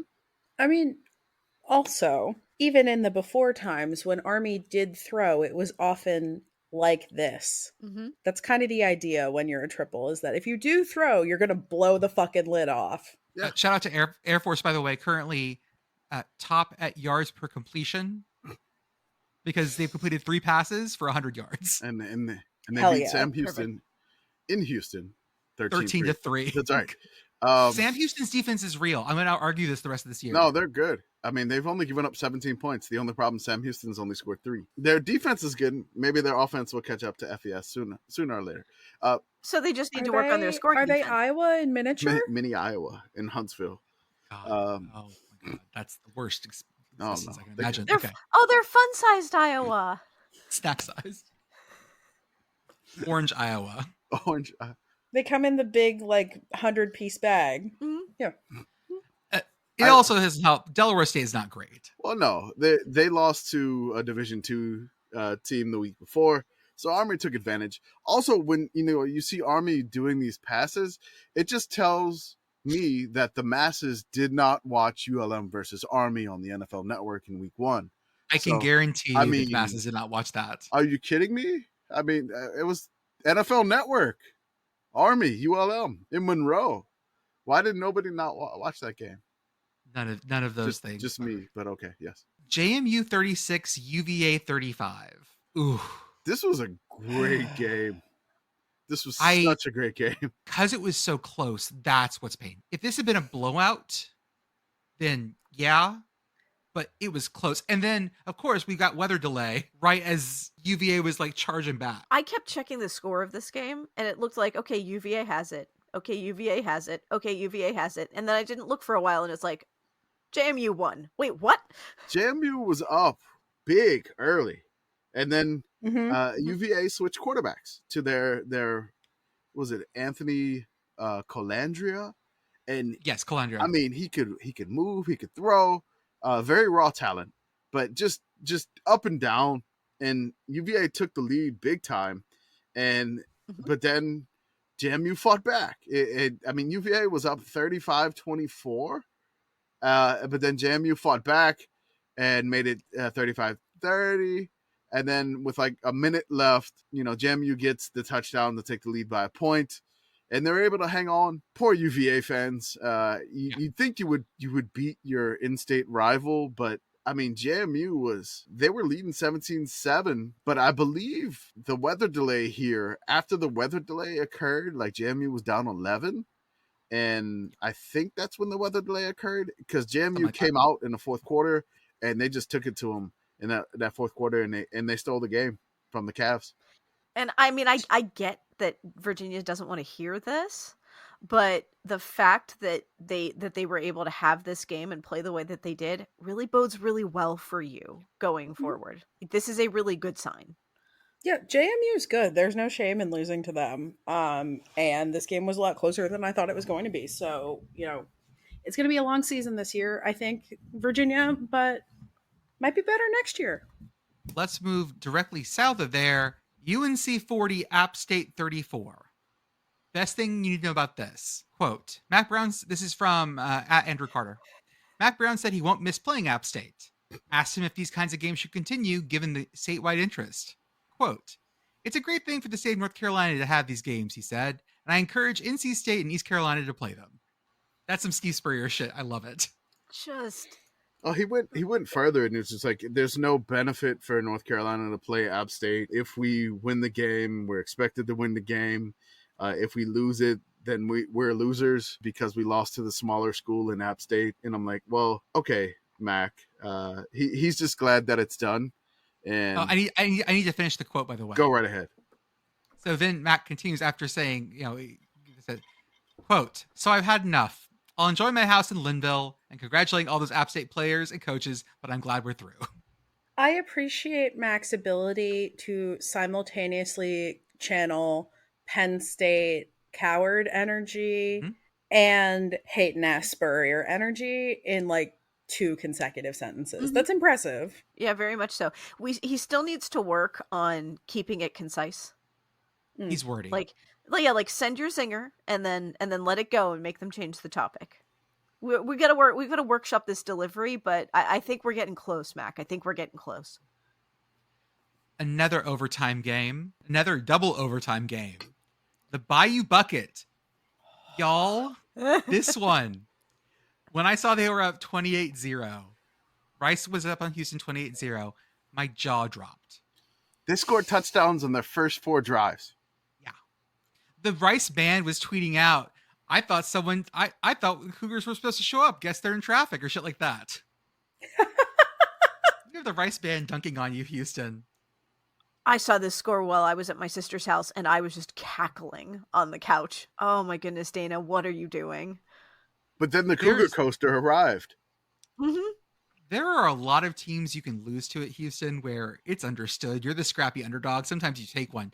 You know what you can't do? Can't lose to Rice. You can't lose to Rice. I'm assuming the Cougar Coaster this year has a really long line. Like, you have to stand in line for a good long time before you get to go on it, and then just tick, tick, tick, tick, tick, tick, tick, tick, tick. Where are we going? It is a great ride. This game was insane. Rice up 28-0. Rice was driving for the 5th straight touchdown, but then Rice threw an interception. From that point, in the third quarter, it was 28-7 at halftime because the Cougars were slowly clawing back. Third quarter, nobody did anything. So it's 28-7. Then start the fourth quarter. Like, Rice had fumbled at the end of the third quarter, and then Houston started to get it rolling in the fourth. They get 3 touchdowns on their 4 drives in the fourth quarter. And they take this into OT. They score a touchdown with 15 seconds left in the game to take it to overtime. Then Rice and Houston, they go back and forth in the first OT, touchdown. Then double OT. Rice gets the 2-point conversion, and Houston's 2-point conversion attempt falls incomplete in the end zone. The Rice Owls win the Bayou Bucket for the first time in 14 years, I believe. They don't play every year anymore, but yeah. So it's been a while. I want to talk about this thing that I noticed this week. It was called the second half shutdowns.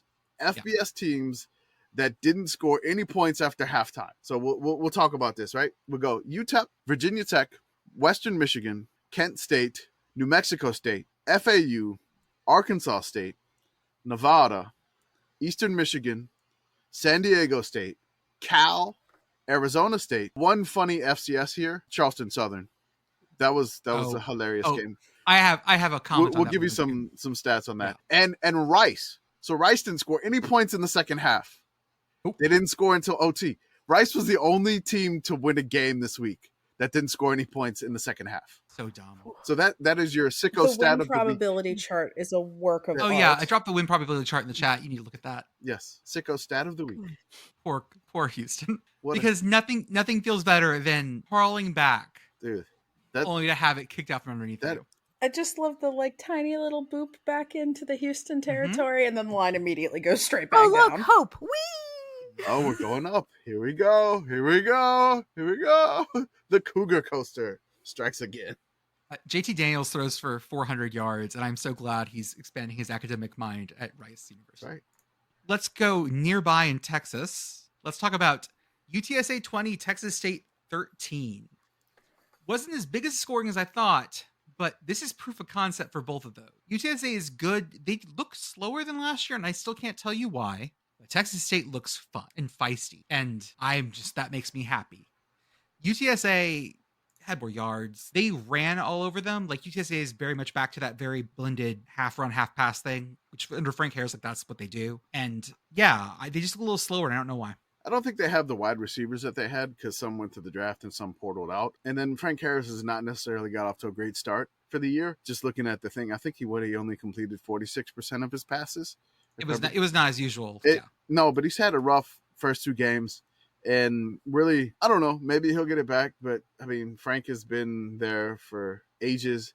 And the wide receivers are young, and they were able to keep Finley wrapped up. They harassed TJ Finley all game long. Did not really give him much time. This was a very feisty, loud Alamo Dome, like over 45,000 in this game. Man, and that stadium is so deafeningly loud. Oh yeah. It is a dome that is built with like concrete on every surface. It is not a nice warm fuzzy dome. It is a early 1990s dome. That's right. 90 plays from scrimmage? 90? Yes. Yep. Yeah. You say warm fuzzy dome, and I'm picturing like carpet on the ceiling, like a space station. Yeah, warm fuzzy or dome. like a 70s airplane. Warm fuzzy dome. Yes. It's the Carrier Dome with carpeting. So musty. Speaking of the Carrier Dome, Syracuse 48, Western Michigan 7. Is Syracuse good? They're fun. It was 7-7 at one point, and then Syracuse just like hit another gear I did not know they had. The is Syracuse good question. I know, like one of our followers were, oh my God, not this question again. Not this again. Yeah, it's back. Also looked at Bill Connolly's SP Plus. Syracuse is 28th in that right now. They're next to Arkansas. They're above Iowa. They're 28th in SP Plus. So let's see what they do next week. I'm very curious. But that'll be definitely on our radar next week. North Texas, a bunch. FIU, slightly more than a bunch. Yes. This game was just a wacky points fest. I loved pulling up FIU film and seeing that awful white balance and that weird colored field, and I just felt cozy. It's great. Those blue uniforms did not look great against that blue field. That was weird. The Biscayne Blues, which, I mean, it looked like a completely different FIU uniform, as they said in their own tweet. So I didn't just make that up. Don't get mad at me. That's FIU did that. So I have some FIU trivia because they won this game 46-38, I believe, or is it 46-39? Like this is back and forth. I think North Texas was up like 38-39, and then FIU took the lead back late, and they put it away. So I have FIU trivia. Go for it. They've played 3 games so far, right? Did they have more yards in this game than they had combined in week 1 and week 2? I'm going to say yes. I feel like you wouldn't be asking us this if the answer wasn't yes. I will say no, just because I'm not getting us game date. You're not getting us game date. So in week 1 and week 2 combined, they put up 487 total yards. Oh, they had more than that. In this game, they had 514 yards.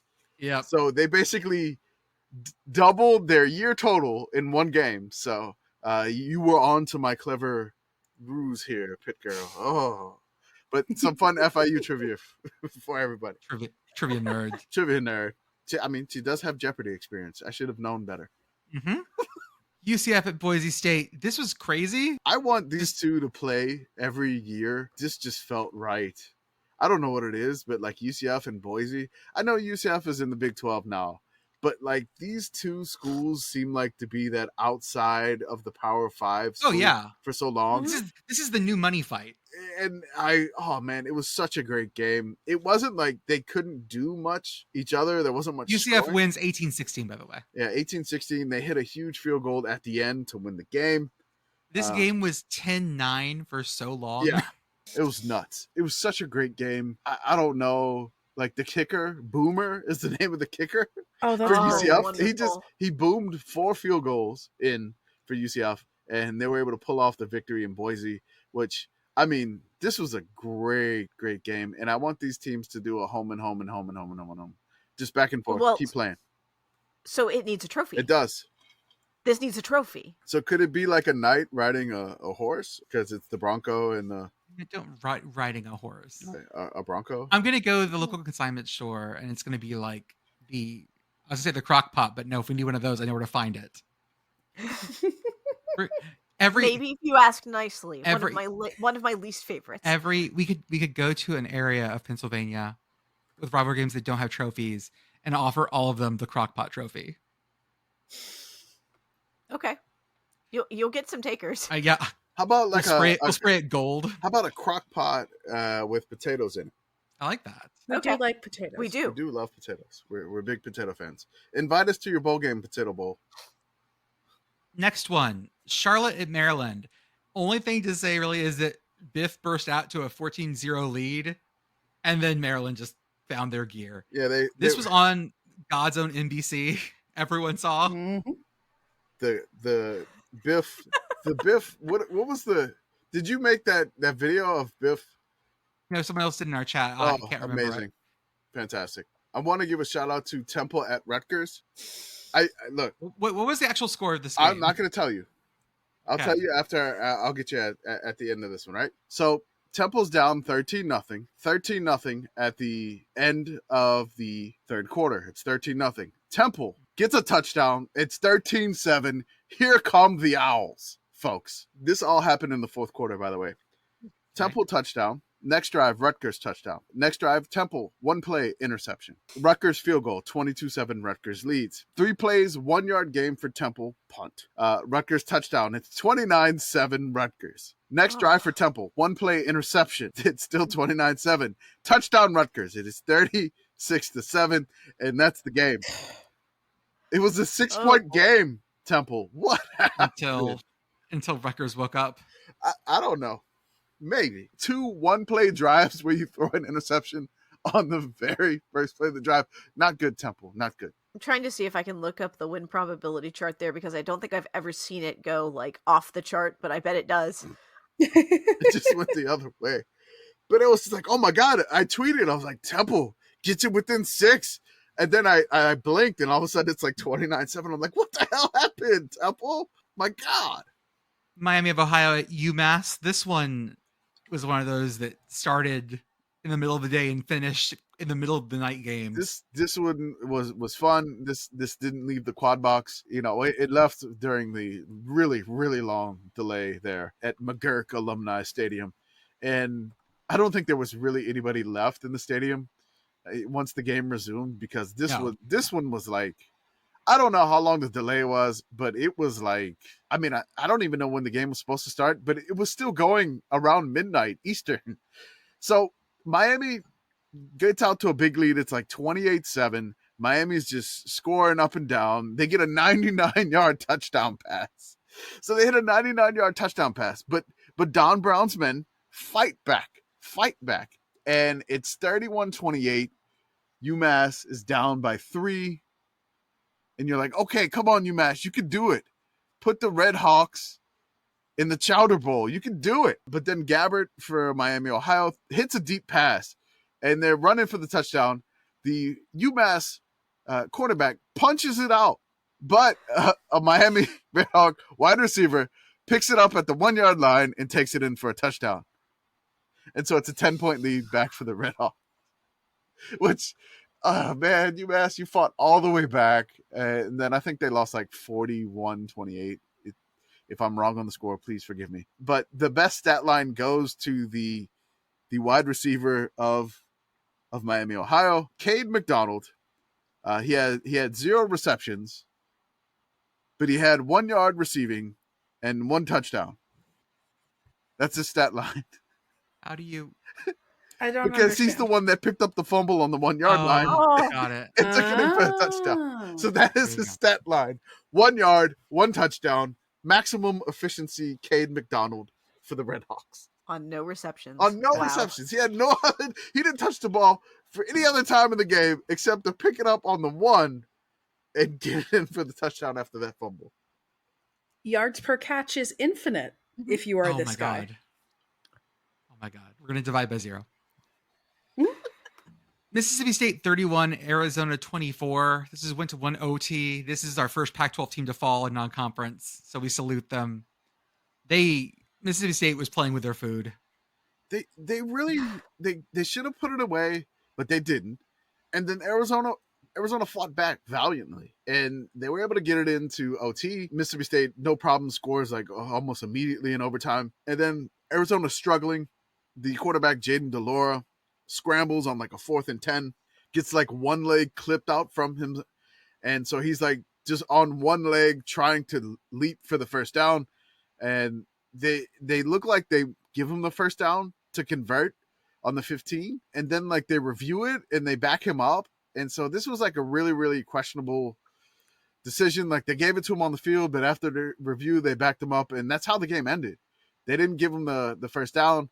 So there were a lot of people in our mentions that were upset. I'm like, again, we don't control the refs. Not yet, at least. Not yet.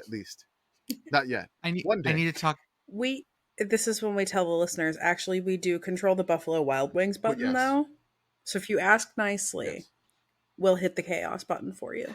We need to talk about what Jaden DeLora did in the first 6 drives of this game, because this is the drive. This is how the drives went. Mississippi State fumble. Arizona State interception. Mississippi State touchdown. Arizona interception. Mississippi State touchdown. Arizona interception. Yeah. And it's always it's like 4 plays interception. 3 plays interception. 3 plays interception. I think in like the fourth quarter he threw one like off of he threw one more. He threw one off of somebody's helmet and it doinked right to a Mississippi State person. Oh yeah, right. Like he just threw it, just doinked right. Like fuck it, God does not want me to win this game. I mean, I feel bad, but Arizona fought hard. Great. I mean, it's a moral victory, whatever. It doesn't count, but it was a good game. It was a great game. It was fun to watch, but the Bulldogs pulled it out, and then their coach dropped an F-bomb on the air in the interview. And then he made a great reaction face after that, which if you haven't seen it, sorry. He was just like, oh my God. Oh. And he was like immediate regret face, which was hilarious. But, shout out to Mississippi State on the win there. Washington State 31, Wisconsin 22. Worst part about this is the entire game was wrapped up in, I'm glad Wazoo's showing that they can be in Power 5. They've been in Power 5. God, we're talking about oh my God. Anyways. Wazoo almost cooked it. Doesn't matter. They won big. Drink well. They were up big, and I'm like, here comes Wisconsin slowly chipping away. Wisconsin's got this air raid thing slowly starting to work, and then Wisconsin misses the 2-point conversion to tie. And at that point, I was like, Wazoo's gonna, as you said, cook it, but they didn't. They survived. Cam Ward made some fantastic plays and got a touchdown to seal it at the end, which was fantastic. And awesome. Jake Dickert, the head coach of Wazoo. Great win for the Pac-12. It's hard to say that now because you know what's going to happen. But great win for Wazoo. Shout out to Wazoo. We've all seen the thing where there is a possibility that Wazoo and Oregon State just become the Pac-12 on their own. They are suing for like control of it now, which give it to them and let Oregon State and Wazoo do it. We'll build our own Pac-12 with blackjack and hookers. That's right. Oregon, I gotta have the score. I think it's Oregon 38, 37. 38. Texas Tech 30. Yeah. Tech ran ahead and then just got eaten up. They got sleepy. It was night in Lubbock, and there's just not a lot to do at some point. Why do you say Lubbock like that? Lubbock. I love the way that you treat each bee separately. It's Lubbock. It's Lubbock. Well, I can't say Louisville. So I mean, whatever. Lubbock. How do you say the word about like the thing that's made of string that you put between two trees and you take a nap on it? A hammock. Okay, that's what I thought. What? Don't like that. Don't like that. Wait, did I say hammock? Kind of. Hammock. There we go. Hammock. Okay. And Lubbock. No, hammock and Lubbock. Lubbock hammock. Come on. We're gonna go to Lubbock and get in the hammock. It's right near the hammock district. Gonna go to Lubbock and get in the hammock.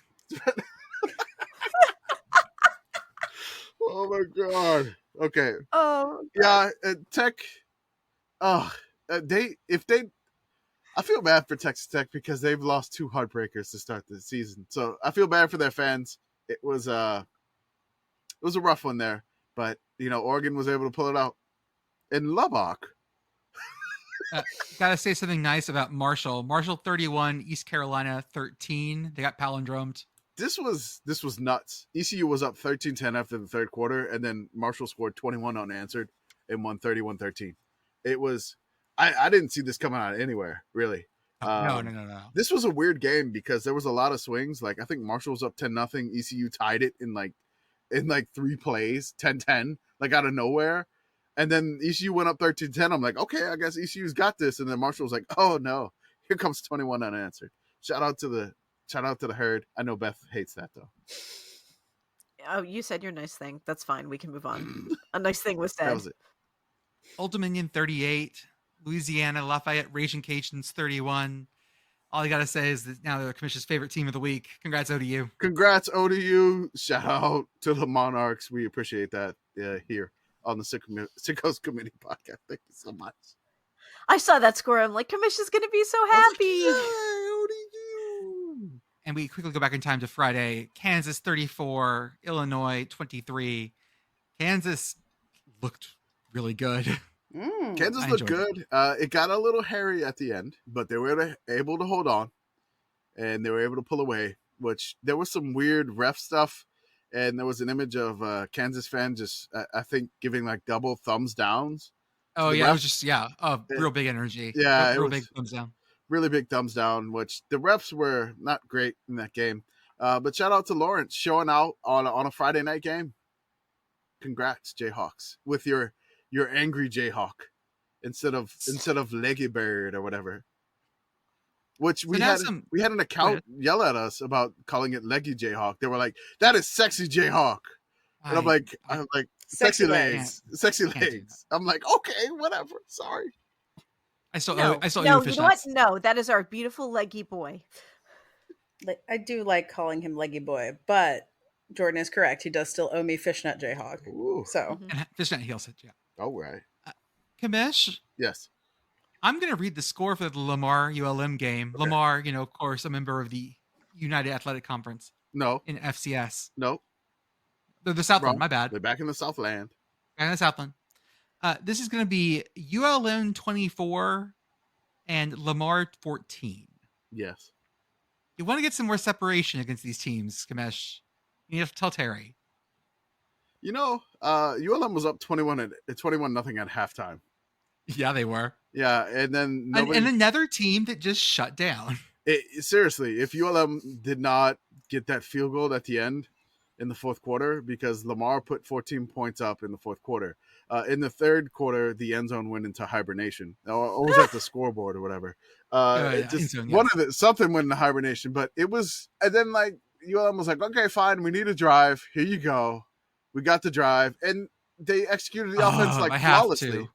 Like, oh, I guess. And I'm like, come on, man, I don't want to have to eat potato soup. But now I'm gonna have to eat potato soup. So since ULM did not defeat Lamar by more than Idaho defeated Lamar, which was a 25-point margin, ULM only won by 10. They are 2-0, which celebrated Warhawks. You're 2-0 for the first time since 2018.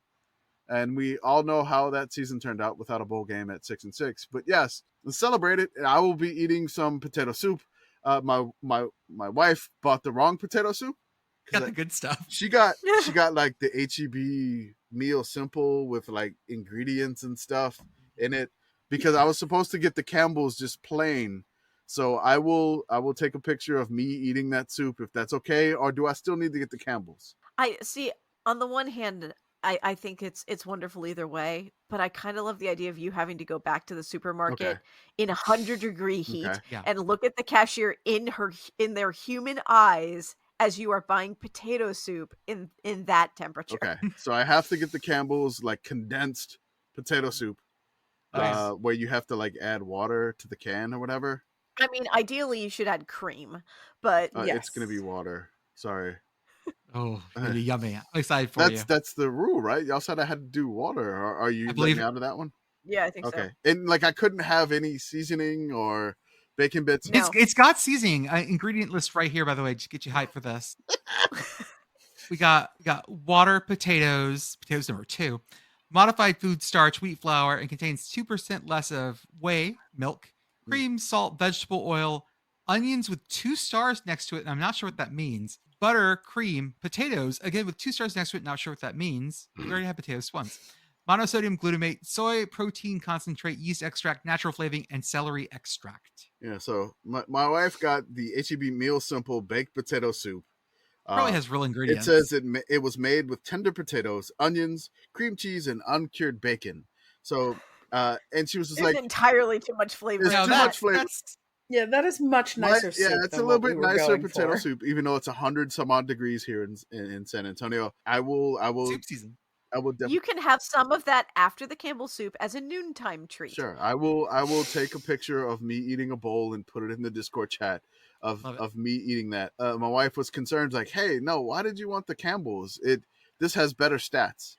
So like I'm like okay, I'm like whatever. This was the bet, and she's just like, okay, next time you make a bet, you need to be a little bit more health conscious. I'm like, don't worry. ULM plays Texas A&M next week. We should be fine. I do like imagining putting it as this has better stats. Just makes me imagine you as Link in Tears of the Kingdom, and like you're cooking. And you're trying to make the good soup, but you've ended up accidentally making dubious food. So yeah, definitely. Speaking of Idaho winning big over teams. One more question here. Oh yeah, go for it. Can I put some crackers in the soup, or is it just straight soup? If you want to make it thicker with crackers, you can do that. Okay. Right. Do you have oyster crackers? I don't think I do. I may buy some of those.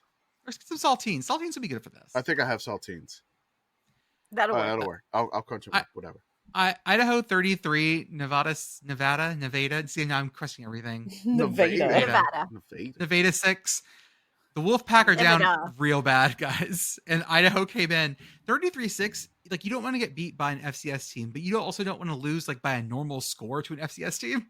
No, they got crushed by Idaho. They got beat up and down the field. This was like a blowout, and like somebody on our timeline was just like, when I saw the score, I was taken aback, and I was like, I was not. I was expecting Idaho to do this by a few scores, which it was very interesting. And in Idaho, again, they have some hype to them. They got some good rankings in the FCS, former FBS team. Coach Eck got them rolling up there, and they really took it to Nevada, whatever you want to call them. I am all over the place, apparently. Nefata. Nevada. Nefata. Let's see where Idaho actually is. Idaho's at the highest 12th right now in the coaches poll. Yes. Utah State 78, Idaho State 28. Okay, Idaho State. Okay, what? Yeah, right. Yeah, Idaho State is not great this year. Like, I love them, not great this year. Well, okay, but Utah State look. They fought 78 points good. Look, they only lost by 8 to San Diego State. All right, so I know. That's I know. These two data points don't make sense. Well, I'm trying to correlate these points. And Idaho State is consistent offensively. They scored 28 in both games. Their defense was a little bit different in this game. But let me just go through the score for Idaho State and Utah State. So Utah State won this 78-28 with a 44-point second quarter.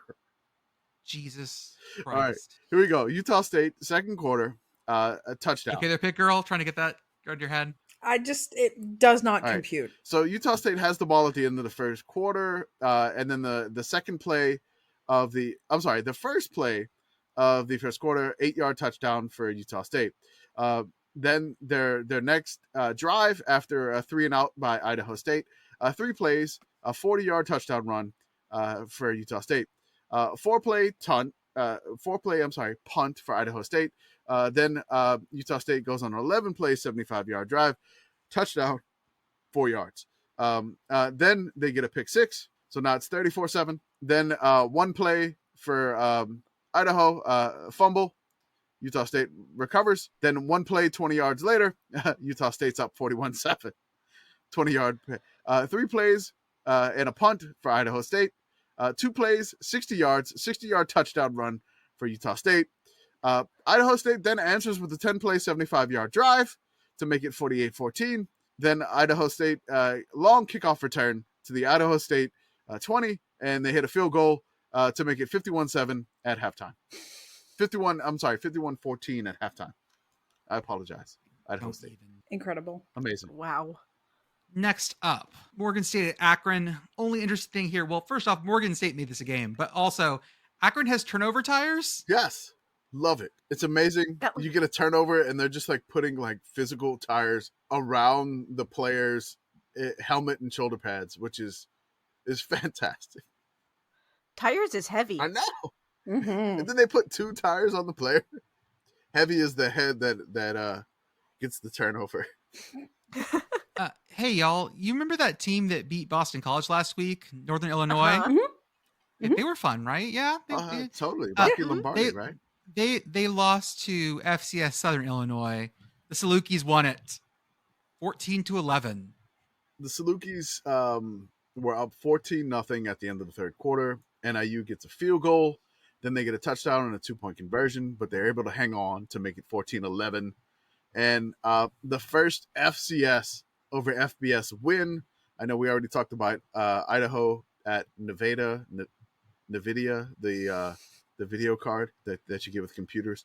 But no, this was the first one. Southern Illinois defeats Northern Illinois, which is this like a rivalry game? Glory to the Puppy Bowl. I don't know, but it should be.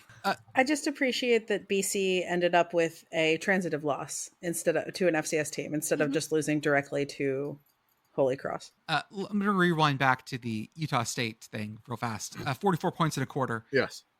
What is the NCAA record for most points in a quarter by one team? Ooh. I feel like Houston did this with like David Klingler or something.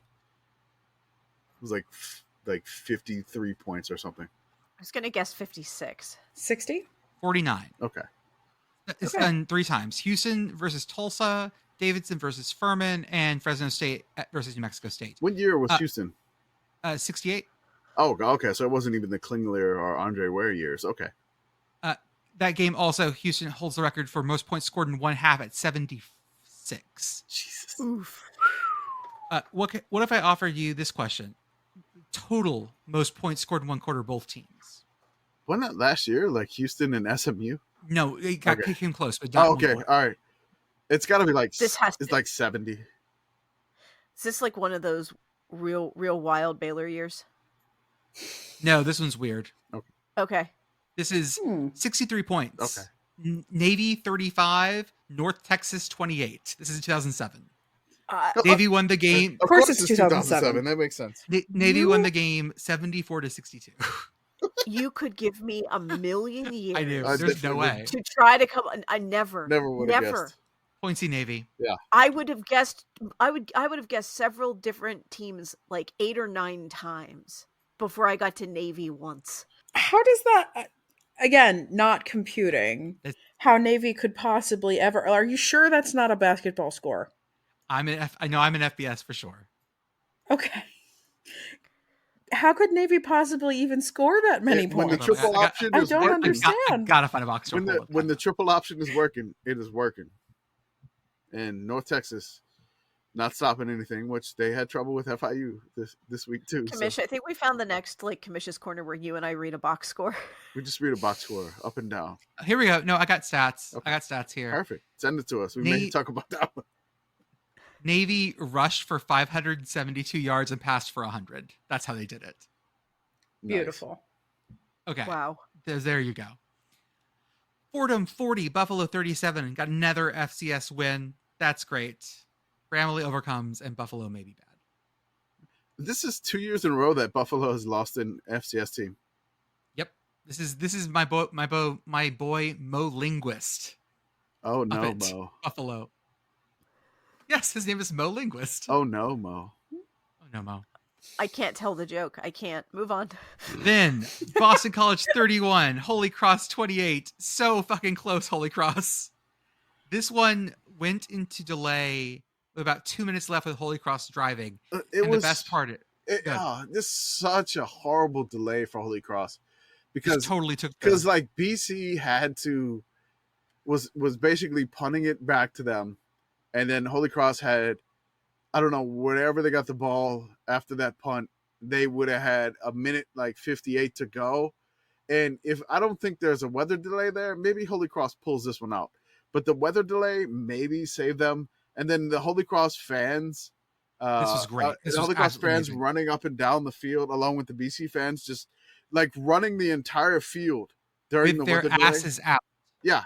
Just going, mooning the entire whoever was left. The Holy Cross fans stayed, and there was no security. Nada. They were celebrating. The fans were just running the field. The Holy Cross fans were celebrating when they were raising and lowering the net for the field goals. So they're waiting for it to come back, and they were raising it up, and they were like, and then they lowered it down. Oh yeah, it's just back and forth. It was so ridiculous. I feel like Holy Cross probably could have won this one. This was a really good battle between both, and I really wish the Sacred Cod Trophy was back.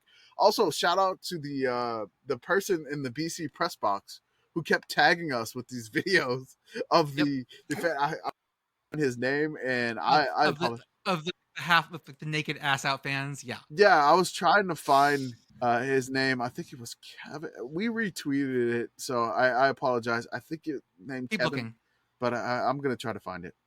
You better find that trophy, or I'm going to make you a new one, and then you will be stuck with it. Fresno State 34, Eastern Washington 31 in 2 OTs. Boy. Fresno almost fucked this one up and just gave it away. Fresno had a field goal to win, but pushed it right and had to go to OT to take it. All right, I found the name. It's Kevin J. Stone. There you go. Thank you, Kevin. Thank you, Kevin, for tagging us in this and following us. We appreciate it. Co-owner of the New England Football Journal, and a Rivals writer. So thank you for tagging us in that. We appreciate that a ton. This one was actually very important to someone in our Discord. Montana State, South Dakota State. Final score was 20-16 Jackrabbits with some shenanigans at the end, and it came down to it. This game was everything that it was sold to be. It was just, I mean, this might have been the best game. You got to feel for Montana State, but they had their chances. They blocked the punt, recovered it on the 1 yard line of San Diego State, could not punch it in, had to settle for a field goal. They got the ball down to the one again of South Dakota State. Did I say San Diego State? I think I did. Whatever. The Jackrabbits 1 yard line twice, and they had to settle for 2 field goals. At the end of the game, they take the lead 16-13, and then South Dakota State takes 2 plays to score a touchdown to go back up 20-16. Then Montana State drives down, gets to the 20 some odd yard line with 8 or 9 seconds left. They complete a pass. They rule it a touchdown. They celebrate. The quarterback takes his helmet off. They're celebrating. They upset the defending champions. It's pandemonium in Brookings for the Montana State Bobcat fans. They're so excited. Then they reviewed it, and he didn't get his foot down. More seconds. He didn't get his foot down, but then they call an unsportsmanlike penalty, So then they backed them up 15 yards, but they give them another second.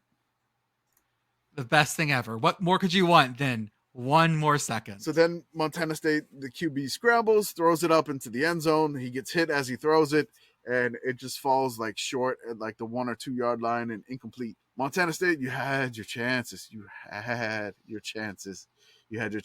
And maybe you'll get another shot in the FCS playoffs, because I could see these two teams right back there, maybe in the semis, maybe in Frisco, because these two teams are good, and this was a fantastic game.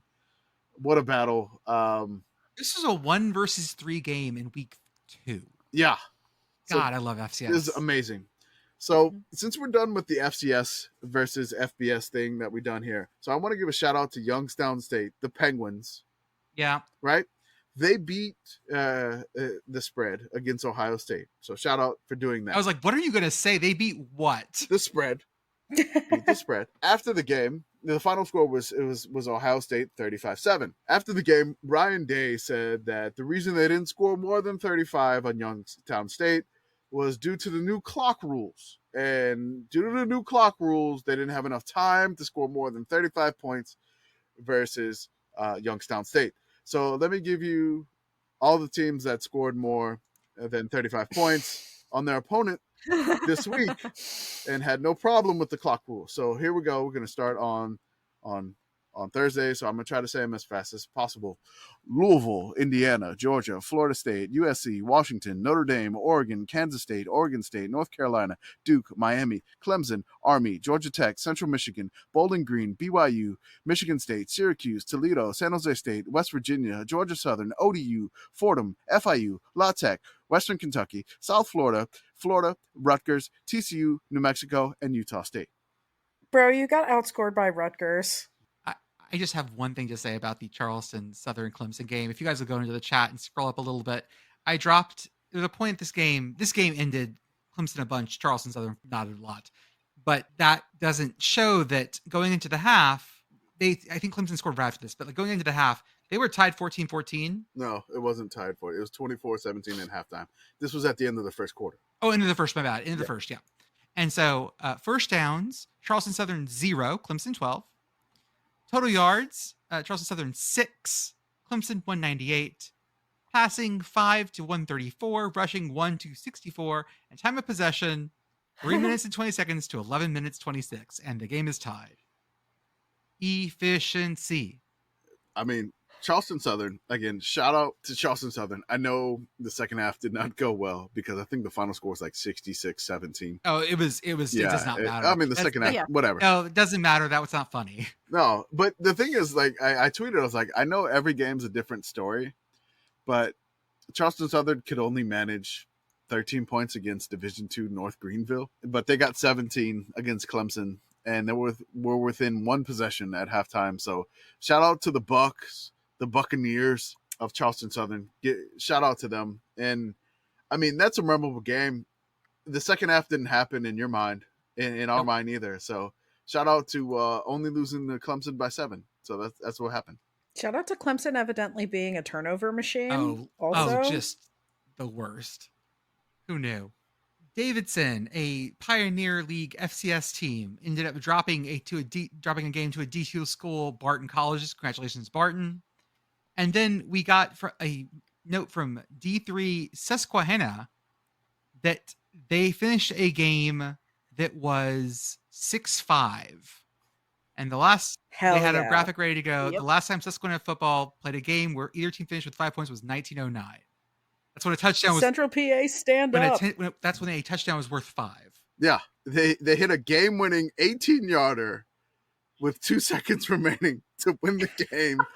6-5. Shout out Susquehanna. Shout out. I mean, what way to win this one. Just amazing.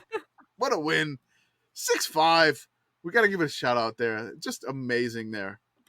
Before we get to Clock Commander, I do want to let us play neck and talk about some nection this week. Stonehill 33 over Central Connecticut 30. That's a conference game. That was they hit a field goal to win the game. I think it was like a 50-some-odd yarder to win the game. Who? Sacred Heart Stonehill. Yep. Yeah, and let me get the length on that field goal to win. Georgetown 27, Sacred Heart 10. Hard to play in DC. 52. Navy 24, Wagner 0. Which was it? 52-yarder for the Stonehill Skyhawks to win Ooh. over the Central Connecticut State Blue Devils. Nailed it. Navy I think I tweeted Navy that 24. I think you did. Navy 24, Wagner 0. This is the game that the TV kept trying to convince me I wanted to watch. Lehigh 14, Merrimack 12. This is when they got moved to Harvard. Yep. West Virginia 56, Duquesne 17. We already talked about that one. Bryant 21, Long Island University 10, and Robert Morris 31, St. Francis PA 20. Bobby Moe did it. They won a game. Bobby Moe won a game last year. They won a game. Bobby Moe. One in a row. One in a row for Bobby Moe. The best clock commander we have is from... No other nominations this week. No. The Indiana University of Pennsylvania, IUP. Pit Girl, did you see this? I did not. IUP is down 12-13. They have the ball deep in enemy territory. It's a 3rd and 1. There are 26 seconds remaining in the game. Is this suppose I see 5 spots for timeouts? You get 5 timeouts? I have no idea. Okay. This is D3, correct? D2, I think. Okay. So IUP's quarterback sits. Oh no. At the beginning of the play, and the clock begins to tick. Yes. 17, 16. Oh no. And he's standing again. Now we're walking around. 13, 12, 11, 10, still walking around. Oh no. Now people start to sort of run around. Oh no. 4, 3, can we get to the line in time? And 2, nope. 1. Nope. Game over. Forgot how many fucking timeouts there were. Yep. We did not properly count our timeouts. I talked to several people who were in the Legend, the IUP marching band. All they wanted to say about it was, yes, that is really what happened. It was very embarrassing, and we don't want to talk about it. Oh man, I'm sorry, friends. Oh, yeah. Oh my god. Yeah, that is your nominee for Clock Commander of the Week. They forgot about how many timeouts they had left and slowly realized that when the clock was ticking. I don't know. I feel bad. IUP. My god. Shout out to East Stroudsburg, who earned their victory. Because of this, and boy did they run off and celebrate the victory, because that is okay. That is a heck of a way for 13th ranked IUP to lose. Are you kidding me? I am not kidding at all. Oh my god. Wow. Yep. Oh man, that's rough. Well, folks, let's hope they get their revenge at some point later this year. The Crimson Hawks, we're rooting for you. And just let this never happen again. But congrats on winning Clock Commander of the Week. This reminds me of the Marlins ball boy that didn't realize the ball was fair, and he threw casually walks up to it and walks up, torques it in the stands. Throws it in the stands, and he's like, "What do you mean that ball was fair?" And he just continues, with his dip. I don't know who tweeted it. It was like, what kind of job interview is it for Marlins ball boy? But yeah, this is kind of one of those that, oh my god, that's got to be just. I mean, it happens. It's a gaffe.